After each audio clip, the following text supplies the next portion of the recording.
اس نے مجھے کمرے سے باہر نکلنے نہیں دیا تھا۔ کمرے میں ضروریات زندگی کی ہر چیز موجود تھی۔ وہ جب بھی شہر جاتا میرے لیے ریڈی میڈ کپڑے لاتا۔ اس کی خواہش ہوتی کہ میں اس کے سامنے سج دھج کر رہا کروں۔ میں اس کے ہر حکم کی تعمیل کرتی، اگر نہ مانتی تو وہ مجھے بری طرح پیٹتا۔ اس طرح 2 سال گزر گئے، پر شکر ہے کہ میں ماں نہ بنی، ورنہ میرے ساتھ بچہ بھی قیدی بن کر رہتا۔ تھک ہار کر میں نے اپنے رب کا سہارا لیا۔ مجھے نماز نہیں آتی تھی۔ ٹی وی پر اذان ہوتے ہی میں چادر بچھا کر اپنے رب سے رہائی کی دعائیں مانگتی۔ آخر رب نے میری سن لی۔ ایک دن وڈیرا آیا تو بہت پریشان تھا۔ کہنے لگا کچھ لوگ میرے دشمن بن گئے ہیں، شاید کسی بھی وقت وہ حملہ کر سکتے ہیں، مجھے اپنی جان کا خطرہ ہے، میں چھپ کر تم تک پہنچا ہوں۔ اس جگہ کو میرے 2 نوکروں کے علاوہ کوئی نہیں جانتا۔ اگر مجھے کچھ ہو جائے تو یہاں سے نکل کر کراچی شہر چلی جانا۔ میرے گاؤں سے تیرے ماں باپ کراچی منتقل ہو گئے ہیں، مگر مجھے یہ نہیں معلوم کہ وہ کہاں ہیں۔ کراچی میں میرا ایک دوست رہتا ہے، اس کا پتہ لکھ کر دیتا ہوں۔ میری اس سے کافی جان پہچان ہے، وہ ایک نیک دل انسان ہے۔ ہماری زمینوں سے چاول اٹھا کر اپنی مل میں لے جاتے ہیں۔ تم میرا حوالہ دینا، وہ تمہاری مدد کرے گا، تمہارے ماں باپ کو ڈھونڈنے میں تمہاری مدد کرے گا۔ صبح وڈیرا چلا گیا۔ میں عجیب کشمکش میں تھی، سمجھ نہیں آ رہا تھا کہ زندگی کے لیے دعا مانگوں یا موت کے لیے۔ صبح سے شام ہو گئی مگر کوئی نوکر نہ آیا۔ میں سوچ رہی تھی اگر وڈیرے کو کچھ ہو گیا اور اس کے ساتھ اس کے نوکر بھی مارے گئے تو میں ساری زندگی اس کمرے سے باہر نہیں نکل پاؤں گی۔ میں نے اپنے رب کے آگے گڑ گڑا کر دعا کے لیے جھولی پھیلا دی تو دروازے پر دستک ہوئی۔ مجھے ایک نوکر نے خبر دی کہ سائیں جی قتل ہو گئے ہیں۔ نوکر بڑی مشکل سے جان بچا کر یہاں تک آیا تھا۔ اس نے کہا آپ بھی فوری یہاں سے نکلنے کا کریں۔ میں نے باہر سے دروازہ کھول دیا ہے، جلدی سے نکلیں۔ میں نے بیگ میں کپڑے اور ضروری سامان وغیرہ رکھا اور باہر نکلی۔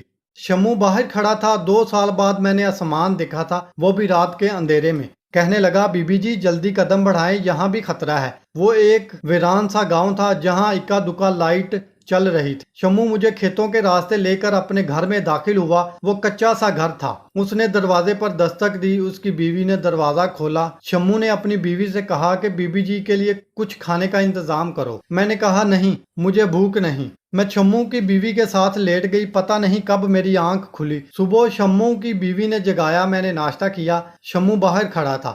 میں نے سامان اٹھایا اور شمو کے ساتھ چل پڑی۔ شمو نے مجھے گاڑی میں بٹھا دیا، پانی کی بوتل اور ساتھ کچھ بسکٹ کے پیکٹ بھی دیے۔ گاڑی چل پڑی۔ راستے میں مجھے ایک بی جی کا ساتھ ملا، وہ بھی کراچی جا رہی تھی۔ انہوں نے مجھ سے میری پریشانی کی وجہ پوچھی تو میں نے ان کو سارا احوال بتا دیا۔ تو انہوں نے کہا اپنے شوہر کے دوست کا پتہ دو۔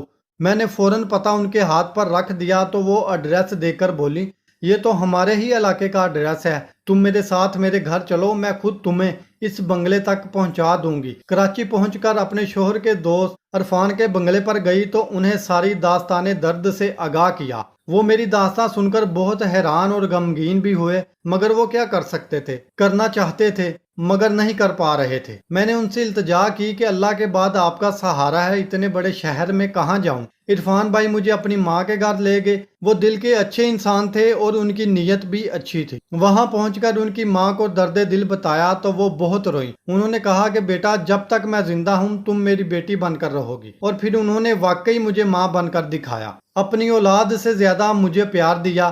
رفتہ رفتہ میں ان کے گھر کے افراد میں گھل مل گئی اور وہ بھی مجھے اپنے گھر کا حصہ سمجھنے لگے۔ عرفان بھائی کی بیوی نے آنٹی سے بہت دفعہ کہا کہ نازو کو ہمارے گھر بھیج دے، مگر انہوں نے ہمیشہ انکار کیا کیونکہ وہ مجھے بیٹی اور میں انہیں ماں سمجھنے لگی تھی۔ مجھے اس عظیم ہستی نے زندگی کا شعور دیا۔ مجھے انہوں نے اٹھنا بیٹھنا اوڑھنا سکھایا۔ اس دوران جب میری عدت پوری ہوئی تو انہوں نے میرا نکاح اپنے ڈرائیور سے کر دیا۔